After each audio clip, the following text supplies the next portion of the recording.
We've answered pretty much like all the questions that have come in. If anyone has any other questions, and maybe I just have a question for all of you. Open primaries, that is going to be on the ballot.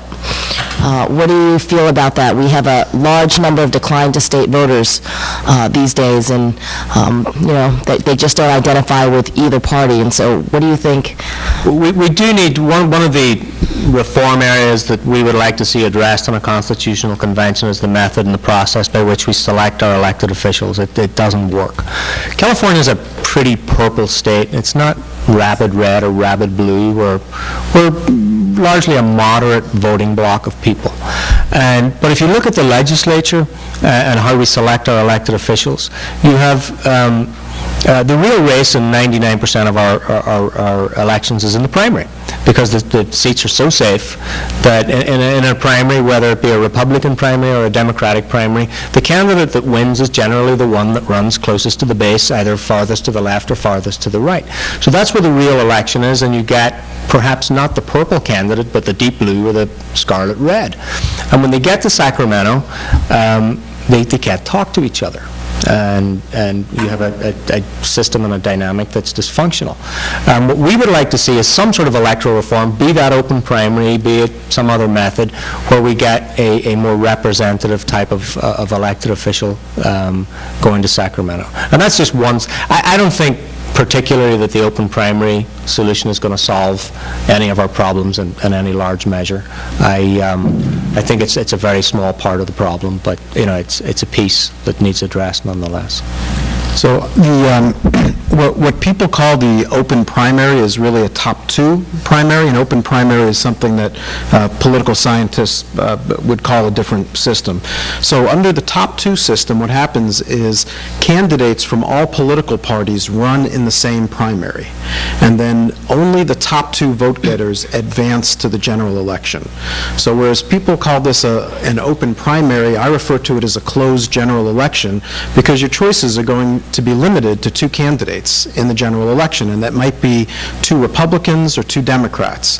The chances are incredibly slim to none that you'll see any third-party candidates on the general election ballot. And I think that's really unfortunate and anti-democratic. I think we need all the choices that we can have for the general election. And you have to remember that elections are about ideas as well as just who's going to win and who's going to lose.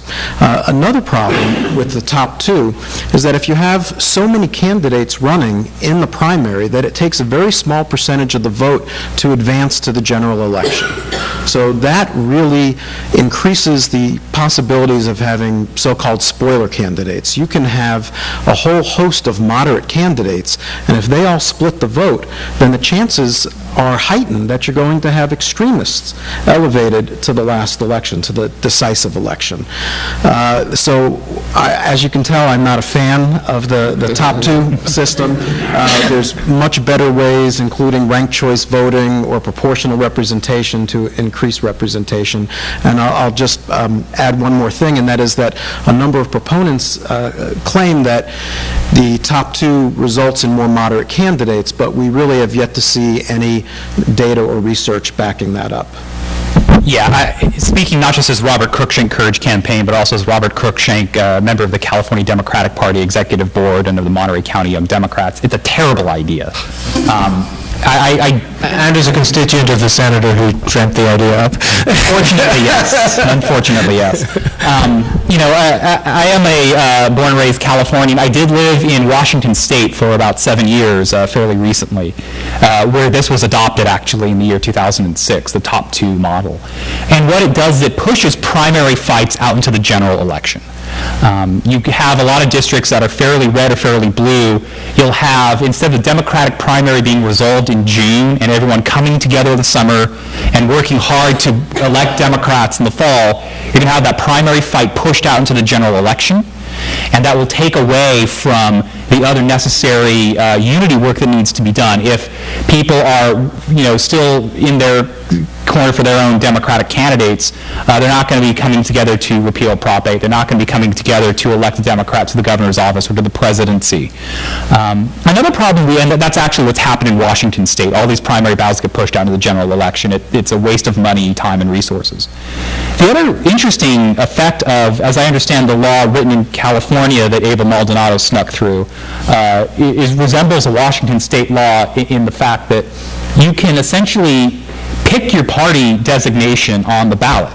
You can essentially claim to be a representative of any party.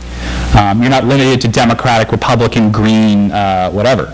And in Washington State, we saw in 2008 a lot of people who were Republicans saying they're from the GOP party, or they're from the Conservative Party, or they're from something that didn't use the word Republican.